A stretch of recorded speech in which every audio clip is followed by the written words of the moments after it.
Bismillahirrahmanirrahim. Assalamualaikum warahmatullahi wabarakatuh. Innal hamdalillah nahmaduhu wa nasta'inu wa nastaghfiruh wa na'udzu billahi min syururi anfusina wa min sayyiati a'malina may yahdihillahu fala mudilla lahu wa may yudlilhu fala hadiyalah. Asyhadu an la ilaha illallah wa asyhadu anna Muhammadan abduhu wa rasuluh la nabiyya ba'dah. Pertama, marilah kita panjatkan puji syukur kehadirat Allah Subhanahu wa Ta'ala yang telah memberikan kita rahmat dan hidayahnya sehingga pada hari ini dan detik ini kita masih diberikan kesehatan oleh Allah Subhanahu wa Ta'ala. Sholawat serta salam semoga tetap tercurah kepada junjungan kita Nabi Agung Muhammad Sallallahu Alaihi Wasallam yang kita nantikan syafaatnya di yaumul qiyamah nanti. Allahumma amin amin ya rabbal alamin. Sebelumnya, perkenalkan nama saya Asy Astuti. Saya dari kelas 10 akuntansi. Di sini saya akan berbagi sedikit ilmu mengenai penyakit hati, yaitu iri, dengki, serta hasad.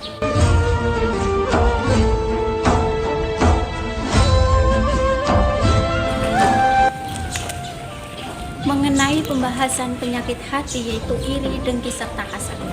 Rasulullah Shallallahu Alaihi Wasallam mengingatkan kita dalam hadis riwayat Abu Dawud, waspadalah terhadap penyakit iri, dengki, serta hasad. Karena sesungguhnya penyakit iri, dengki, serta hasad dapat mengikis pahala-pahala sebagaimana api memakan kayu. Penyakit iri, dengki, serta hasad adalah susah melihat orang lain senang dan senang melihat orang lain susah. Benci, tidak suka, kesal kepada kenikmatan yang Allah berikan kepada orang lain dan berharap nikmat tersebut hilang dari orang itu. Maka orang ini yang punya sifat iri, dengki, serta hasad akan melakukan berbagai macam cara untuk dapat melenyapkan kenikmatan yang Allah berikan kepada orang tersebut hingga ada dosa-dosa yang ia lakukan. Apa itu?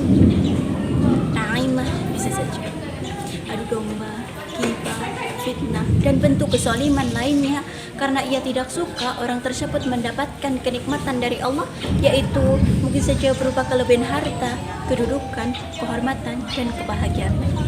Maka Rasul ingatkan orang-orang yang seperti ini, maka kebaikan-kebaikannya akan termakan sebagaimana api memakan kayu.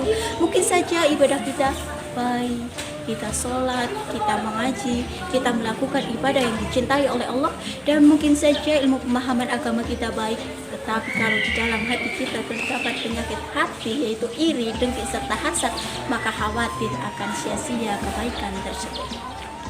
Pernahkah kita mendengar dalam hadis riwayat Ahmad, Rasulullah Shallallahu Alaihi Wasallam pernah berkumpul dengan salah seorang sahabat dan beberapa sahabat lainnya.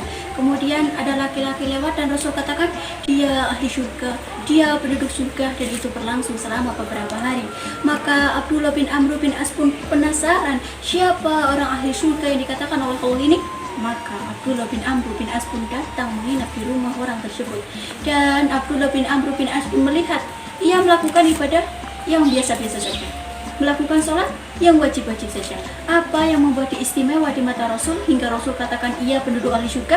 Ternyata orang ini mengatakan, ibadahku memang biasa-biasa saja, aku melakukan sholat yang wajib-wajib saja, tetapi di dalam hatiku tidak pernah ada penyakit hati, yaitu iri, dengki, serta hasad.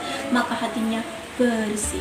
Lihat bahaya bagi orang-orang yang iri, yang dengki, yang hasad, maka akan gelisahlah hatinya karena ia sibuk memikirkan kelebihan orang lain saja, dan ia sibuk memikirkan bagaimana cara menjatuhkan dan menzalimi orang lain, padahal di dalam hatinya banyak sekali kebaikan-kebaikan yang dapat ia lakukan, yang dapat ia kembangkan. Dan jenis orang-orang yang seperti ini maka khawatir akan menentang akan takdir Allah.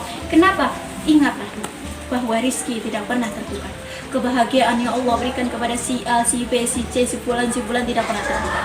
Ketika ia benci akan takdir yang Allah berikan kepada orang lain, maka khawatir ia akan menentang takdir Allah.